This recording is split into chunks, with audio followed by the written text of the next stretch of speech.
Terungkap ternyata Said Didu adalah koruptor besar ya. 6 di mana di Detik dikabarkan di Detik dijadikan berita dengan judul Gus Dur adukan Said Didu ke KPK. Ya, dengan dikabarkan bahwa giliran Kementerian BUMN diobok-obok kasus korupsi mantan Presiden Abdurrahman Wahid Gus Dur mendatangi KPK.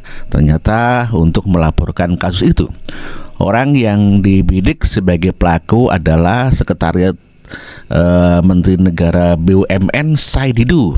Jadi Said Didu ini adalah dulu Sekretariat BUMN ya.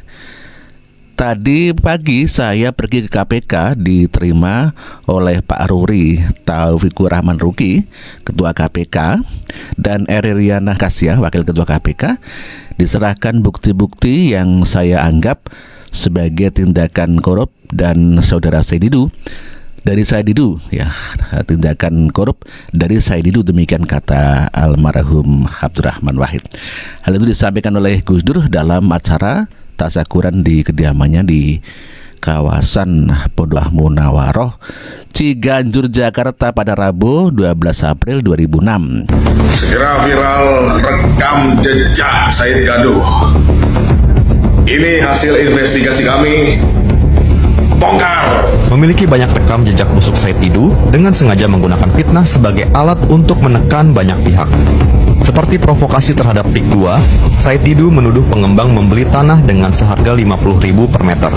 Namun, faktanya, pada tahun 90-an, Said Didu sendiri membeli tanah 10 hektar di Pegadangan Ilir Kronjo dengan harga 2.000 perak per meter. Tidak berhenti di situ, Said Didu juga menuduh PIK 2 merampas tanah warga. Tapi ironisnya, tahun 1995 justru Said Didu dengan tega terbukti memanfaatkan mafia tanah dalam kasus dengan Daeng Bado demi memperkaya diri. Bagaimana mungkin dia bisa mengerjai tukang beca ya? Daeng Bado itu tukang beca. Lalu, dia berkoar soal dugaan korupsi di PSN PIK 2. Justru, Said Didu diduga kuat terkait dugaan korupsi. Pasalnya, Said Didu pernah dilaporkan ke KPK oleh Presiden Gus Dur. Hal ini dikaitkan dengan dirinya tidak pernah melaporkan harta kekayaannya kepada LHKPN selama menjadi pejabat. Saya bilang, Said Didu ini saya lihat apa motivasinya. Dia ini hanya menjadi kaki tangan dari oknum-oknum yang menggerakkan dia untuk merusak bisnis. Sehingga nanti dia bisa mungkin dikasih bargain atau dikasih duit ya sebagai bentuk pemerasan dan intimidasi terhadap PIK 2. Itu yang saya lihat. Ya jujur-jujuran ngomong aja.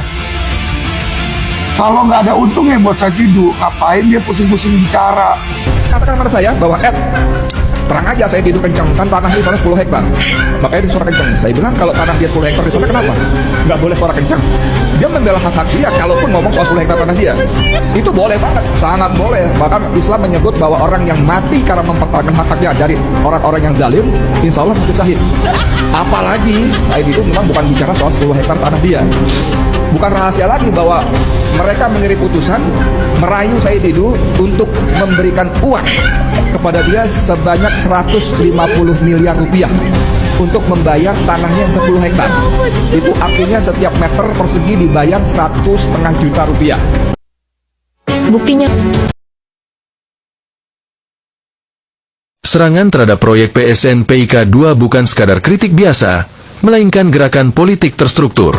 Bermula dari Said Didu sampai Abraham Samad, dua tokoh yang pernah mendukung Anies Baswedan. Serangan ini mengarah langsung ke Aguan dan Presiden Jokowi.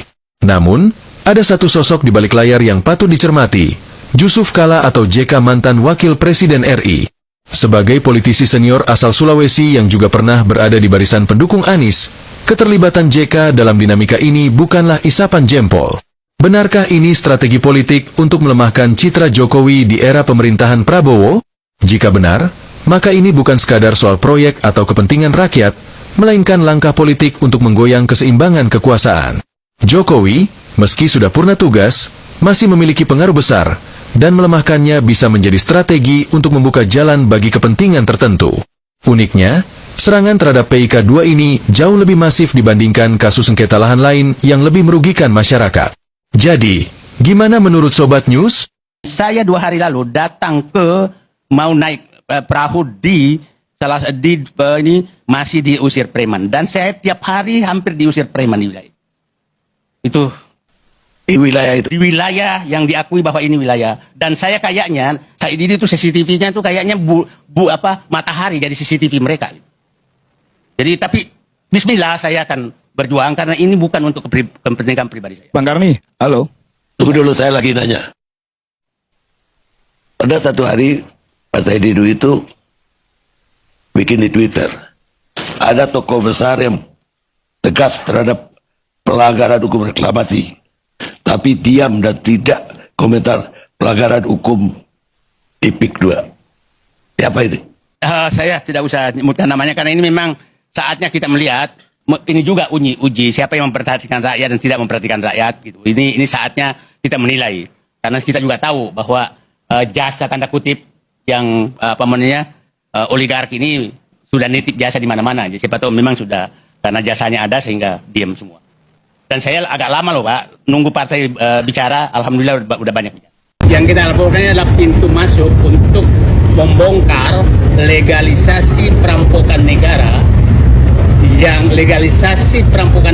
yang dilakukan oleh Presiden Jokowi selama 10 tahun.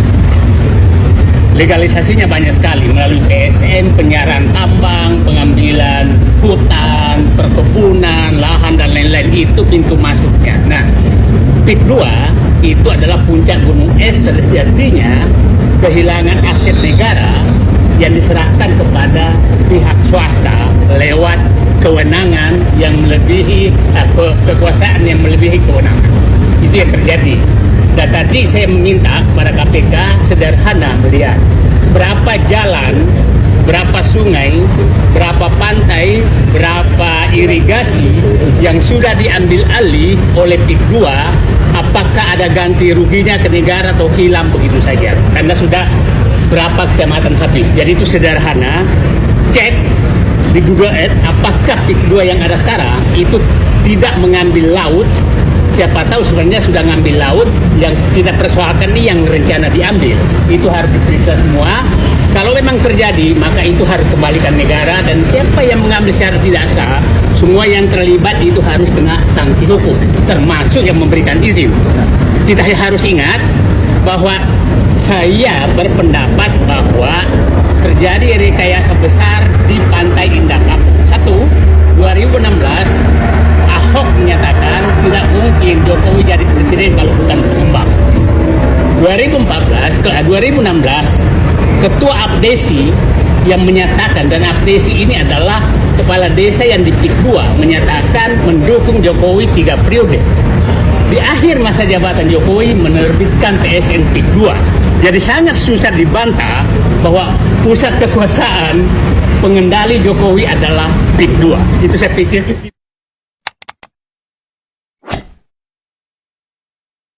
Pak Aguan itu ya juga orang Indonesia. Jangan hanya karena perbedaan warna kulit kemudian menjadi kita tidak adil. Jangan pakai etnis, saya setuju. Tapi jangan juga ada etnis yang hidup eksklusif, yang menyingkirkan etnis lain, tapi kita berlindung bahwa pakai etnis. Wajar nggak mengirim buzzer ke milik pribadi saya? Ngomong seenak. Pak Said Didu juga melakukan hal yang sama. Pak Said Didu menarasikan bagaimana PIK, bagaimana PSM. Kan seperti itu Pak Said Didu. Itu kebijakan, bedakan dengan pribadi. Bukan, kebijakan bukan boleh. Pak Said Didu. PSN adalah boden, Enggak. PSN kebijakan, PIK adalah kebijakan. Pak Said Didu tidak pernah konfirmasi, tidak pernah klarifikasi, tidak pernah melakukan tabayun, hanya bikin konten-konten itu yang membuat warga masyarakat kecewa sama Pak Said Didu. Warga masyarakat mana? Lah itu Pak Haji, Pak Said Didu tidak akan ada asap kalau tidak ada api. Pak Said Didu tidak akan ada marah kalau tidak ada kebusukan yang mau dibongkar, oke?